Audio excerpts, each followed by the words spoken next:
Hello students, welcome you all. Class 8th के students को हम यहाँ पर आज पेज नंबर 22 इंग्लिश ग्रामर में डिफ़ाइन कर रहे हैं। देखिए ध्यान से, देखिए ये जो हमारा लेसन है इसको एक बार फिर से बता दूँ। आप देखिए, ये जो लेसन है इसका नाम है सबऑर्डिनेट क्लॉजेस। ठीक है, सबऑर्डिनेट क्लॉजेस में हम आपको यहाँ पर पेज नंबर 22 डिफाइन कर रहे हैं। 22 डिफाइन कर रहे हैं। देखिए ज़रा यहाँ पे, the infinitive to is often used as the equivalent, मतलब इक्वल होता है इसका मतलब, ऑफ एन एडजेक्टिव क्लॉज। ठीक है, इन्फिनेटिव टू जो होता है वो किसके बराबर होता है? वो अक्सर इज़ ऑफन यूज्ड एज, वो मतलब एक बिल्कुल एडजेक्टिव क्लॉज के बराबर ही उसका यूज़ होता है इन्फिनेटिव टू का। जैसे आप देख सकते हैं, give me some food which I मे ईट, ये क्लॉज हो गया। और इसको जब हमने फ्रेज बनाया तो क्या बनेगा? Give me some food to eat. तो आप कह सकते हैं इन्फिनेटिव टू है, ये टू ईट लग गया यहाँ पे। He has no shoes which he can wear, उसके पास कोई जूते नहीं है जो वो पहन सकता हो, जो पहन सके। तो he has no shoes to wear, इसको हम मतलब बात यही है कि टू प्लस वर्ब की फर्स्ट फॉर्म का यूज़ जो है इसके बराबर ही होता है, किसके? एडजेक्टिव क्लॉज के बराबर। ये क्लॉज है और टू प्लस वी1 का जो यूज़ है वो उसके इक्वल ही होता है। He has no shoes to wear, ठीक है, उसके पास कोई जूते नहीं है पहनने के लिए। अगला एग्जाम्पल देखिए, आई have work which I must complete, मेरे पास कुछ काम है जो मुझे करना ही है। ठीक है, तो I have work to complete. समझ में आया? इस तरीके से अब हमारा ये सेंटेंसेस देखिए, rewrite each of the following sentences using an infinitive in place of the coloured adjective clause. ये जो कलर्ड एडजेक्टिव क्लॉज है इसकी जगह पे हमें इन्फिनेटिव टू का यूज़ करना है। ये वर्क मैं आपको सेंड कर दूँगी, लेकिन एक बार समझा देती हूँ। वैसे देखिए क्या लिखा हुआ है, the doctor has given me medicine which I must take. तो डॉक्टर ने मुझे मेडिसिन दी जो मुझको लेनी है, ज़रूरी है। ठीक है, तो the doctor has given me medicine to take. कैसे लिखेंगे? मेडिसिन के बाद में टू टेक आप लिख देंगे यहाँ पे, क्योंकि हमें टू प्लस वी1 का यानी कि इन्फिनेटिव का यूज़ करना है यहाँ पे। अगला देखिए यहाँ पे, I have some sums which I must do. तो I have some sums to do, यहाँ से विच आई मस्ट हट जाएगा, टू डू लग जाएगा। His mother gave her rupee which she might put in her money box. तो her mother gave her a rupee to put in her money box. उसकी mother ने कुछ पैसे दिए जिसको मनी बॉक्स में रखना था। समझ में आया? अच्छा, इसी तरीके से आप ये देख सकते हैं, her mother gave her 3 rings, उसकी मदर ने उसको 3 रिंग्स दी which she might wear on her wedding day. तो her mother gave her 3 rings to wear on wedding day. समझ में आया? इस तरीके से ये भी देखिए, the poor orphan has no clothes which he can wear, which he can wear को हम टू से ऑक्यूपाई करेंगे। तो द पुअर ऑर्फन, ऑर्फन माने तो अनाथ, has no clothes to wear, पहनने के लिए कोई कपड़े नहीं। Give me some cold water which I may drink, give me some cold water to drink. He has a large family that he must support. तो he has a large family to support. There are many difficulties which we must overcome. तो हम क्या कहेंगे? There are many difficulties to overcome. Exercise मैं आपको send कर दूंगी, आप इसे अपनी यहाँ पर कॉपी में लिखेंगे, ये क्योंकि यहाँ पर स्पेस प्रोवाइडेड नहीं है, आप कॉपी में लिखेंगे। अगला आप देखिए, द एडवर्ब क्लॉज। अब हम यहाँ पे आपको एडवर्ब क्लॉज समझा रहे हैं। The adverb clause in a complex sentence is a subordinate clause. एक कॉम्प्लेक्स सेंटेंस के अंदर आने वाला जो एडवर्ब क्लॉज होता है वो एक सबऑर्डिनेट क्लॉज कहलाता है। ठीक है, जो कि मॉडिफाई किसको करता है? वर्ब को एडवर्ब हमेशा वर्ब को मॉडिफाई करता है, एन एडजेक्टिव और an adverb in the principal clause. ठीक है, एक एडजेक्टिव या फिर एक एडवर्ब जो कि प्रिंसिपल क्लॉज में होता है उसको मॉडिफाई करता है।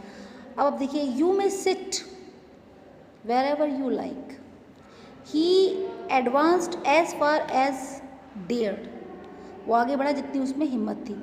ही does not always speak as he thinks, वो हमेशा वैसा नहीं बोलता जैसा कि वो सोचता है। अब मैंने समझाए थे। तो in these sentences the adjective clauses modify the verb. In sentences में जो एडजेक्टिव क्लॉज है वो मॉडिफाई वर्ब को मॉडिफाई कर रहा है। तो इसमें कौन सी वर्ब है? सिट।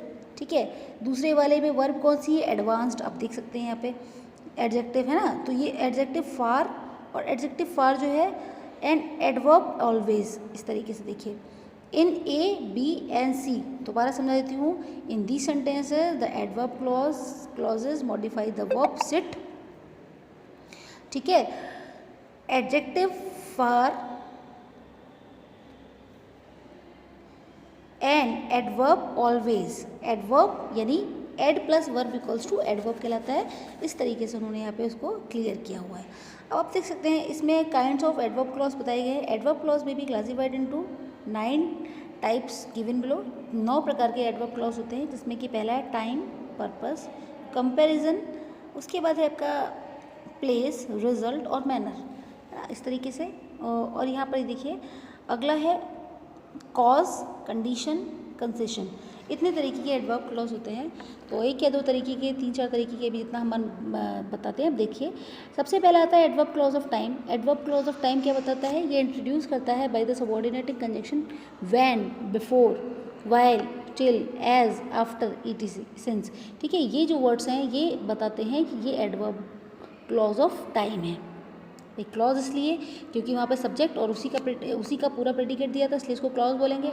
एडवर्ब वही है जो वर्ब को मॉडिफाई करे, वो एडवर्ब कहलाती है। Let me tell you some example. I will do it when I please. मैं इस काम को तब करूँगी या तब करूँगा इस काम को जब मुझे अच्छा लगेगा, जब मेरी मर्जी होगी। तो व्हेन का मतलब क्या होगा? एडवर्ब क्लॉज ऑफ टाइम, ये टाइम को डिनोट कर रहा है। इसी तरीके से बिफोर पहले समय को डिनोट कर रहा है। व्हाइल ये भी टाइम को डिनोट कर रहा है। The stay here till I return जब तक टाइम को डिनोट कर रहा है। तो टाइम को डिनोट करने वाले जो वर्ड्स हैं ये होते हैं आपके, ध्यान रखिए, when, before, while, till, as, after, since, इस तरीके से। समझ में आया? अगला देखिए जो उसका जो दूसरा टाइप है एडवर्ब क्लॉज ऑफ प्लेस। अब ये एडवर्ब क्लॉजेज ऑफ प्लेस क्या है? Adverb clauses of place are introduced by the subordinating conjunction. ये सबऑर्डिनेटिंग कंजंक्शन के द्वारा, कौन से subordinating conjunction? Where, wherever, where माने जहाँ कहाँ, वेयर एवर माने जहाँ भी कहाँ भी कहीं भी। ठीक है, वेंस, वेंस माने जब भी, विदर, हिदर, विदर मतलब कहीं भी किसी भी जगह पे।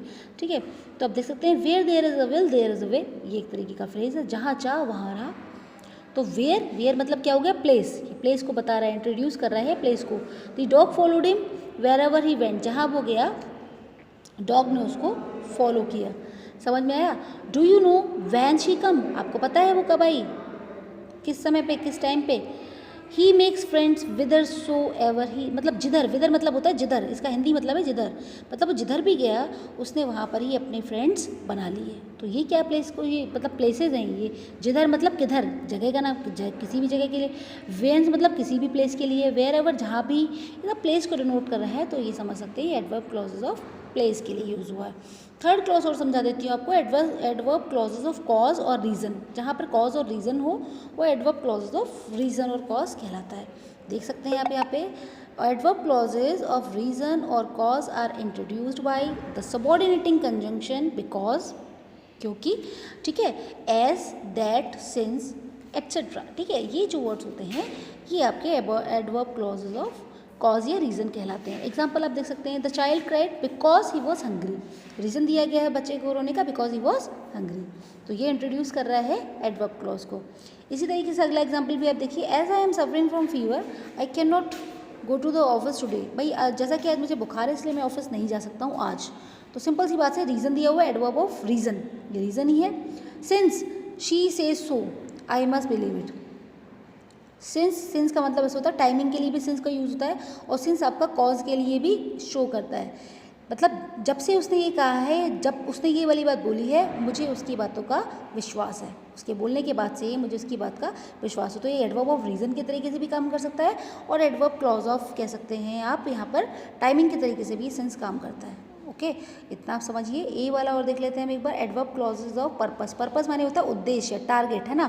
तो adverb clauses of purpose are introduced by the subordinating conjunction so that, in order that, lest, etcetera. इस तरीके के words adverb clauses of purpose में यूज होते हैं। जैसे कि he works hard so that he may pass. So that का मतलब होता है जिसकी वजह से, ताकि वो पास हो सके, इसलिए मेहनत करता है। He spend little in order that, in order that या इन ऑर्डर टू भी कहते हैं, इन ऑर्डर दैट ही में सेव सम मनी, मतलब वो अपना समय जो ही स्पेंड, कम पैसे खर्च करता है जिससे कि वो ज़्यादा से ज़्यादा पैसा बचा सके। वर्क हार्ड लेस्ट, लेस्ट मतलब कहीं ऐसा ना हो, उद्देश्य। यू शुड फेल, कहीं ऐसा नहीं हो कि आप फेल हो जाएं, कहीं ऐसा ना हो कि आप फेल हो जाएं, तो आपको अपना उद्देश्य पता होना चाहिए। We eat that we may live, हम खाते हैं जिससे कि हम जी सकें, यानी कि हम जीने के लिए खाते हैं। हमारा खाने का उद्देश्य, हमारा भोजन करने का उद्देश्य क्या है, पेट भरने का उद्देश्य क्या है कि हम जीवित रह सकें। तो बेटा आज हमने आपको जो है एडवर्ब क्लॉजेज में देखिए आपको एडवर्ब क्लॉजेज ऑफ टाइम समझाया है, प्लेस समझाया है, उसके बाद हमने आपको यहाँ पे कॉज और रीज़न समझाया है, और फिर हमने आपको पर्पस समझाया है। तो आज की वीडियो में बस इतना ही, आगे हम आपको समझाएंगे। Thank you.